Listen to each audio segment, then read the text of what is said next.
नमस्कार दोस्तों, स्वागत है आपका मेरे YouTube चैनल सेलर एंकर पे। मैं हूं आपका दोस्त, आपका साथी, आपका सलाहकार अभिषेक मिश्रा। दोस्तों, आज की वीडियो में लाया हूं मर्चेंट नेवी में अबाउट जो आपका पैसा होता है वो एनआरई होता है या फिर इंडियन करेंसी होता है, तो इसके बारे में हम डिस्कस करेंगे।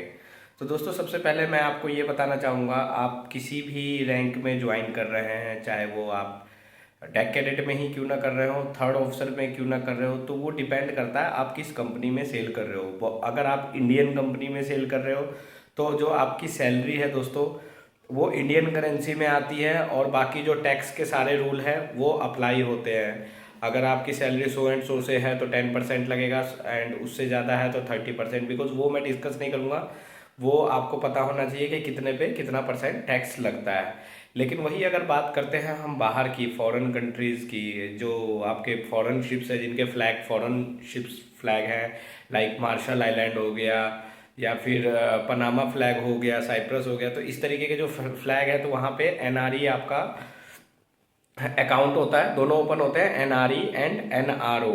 तो वहाँ पे दोस्तों जो आपकी सैलरी है डॉलर में आती है, डॉलर में कन्वर्ट करके आती है, वो बैंक के रेट के हिसाब से, मतलब जिस दिन आपकी सैलरी आएगी उस दिन जो बैंक का रेट होगा उसके हिसाब से कन्वर्ट करके आपके अकाउंट में आती है। तो दोस्तों, अगर आप बाहर भी सेल करते हैं तो आपको जीरो जो है वो टैक्स पे करना पड़ता है अगर आपका एनआरई कंप्लीट हो रहा है। अगर आप आउट ऑफ इंडिया हो, 12 मंथ्स में, 1 ईयर में 183 डेज कंप्लीट कर रहे हो आप, एनआरई का क्रिटेरिया जो भी है वाट एवर, मैं उसके बारे में डिस्कस करना नहीं चाहता हूँ बिकॉज फिर मुझे उसके बारे में स्टडी नहीं करना होगा। 183 डेज का है, शायद एक दो दिन इधर उधर हो सकता है। अगर आपने 12 मंथ्स में March two March, April to मार्च, मतलब जो फाइनेंशियल ईयर है अप्रैल टू मार्च, उसमें अगर आपने 183 कंप्लीट कर लिए तो आपको कोई टैक्स नहीं देना पड़ेगा। तो ये चीज़ें लोगों को काफ़ी कम पता होती है, इसके बारे में कोई डिस्कस नहीं करता है। तो दोस्तों, आपको इन चीज़ों का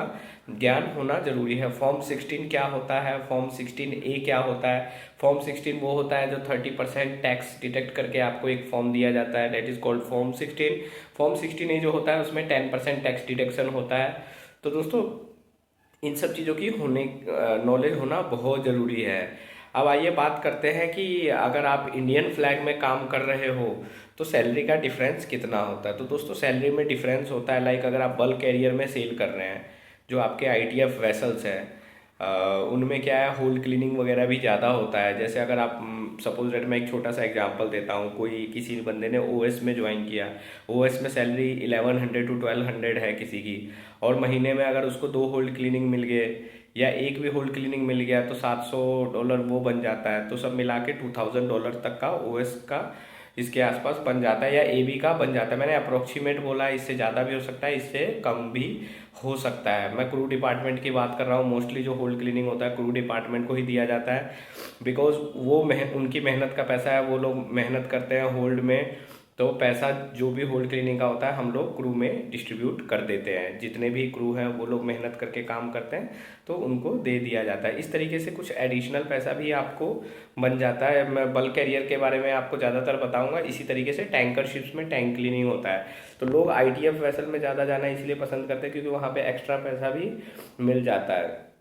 तो ये चीज़ें हैं। प्लस आइए बात करते हैं ओवर टाइम की। तो ओवर टाइम दोस्तों क्या होता है, एक गारंटेड आवर होते हैं, वो आपको जैसे सपोज डेट मैं अपनी कंपनी का बता रहा हूँ, 109 गारंटेड आवर है। अब महीने में 109 के बाद जितना भी आपका ऊपर होगा तो वो ओवर टाइम रेट के हिसाब से आपको मिल जाता है, वो आपके कॉन्ट्रैक्ट पे लिखा जाता है। सपोज डेट $5 किसी एबी का है, तो अगर उसका 150 ओवर टाइम बन रहा है तो 41 × 5, क्योंकि आप 150 में से 109 घटा देंगे तो 41 बचेगा, तो 41 × 5 अराउंड 205 $205 के आसपास उसके अप्रोक्सीमेट बनेंगे।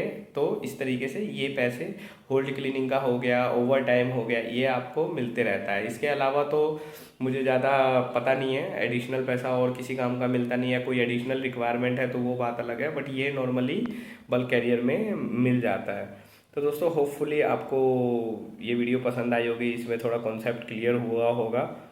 एंड फिर मैं मिलूँगा नेक्स्ट वीडियो में, तब तक के लिए गुड बाय, टेक केयर, जय हिंद।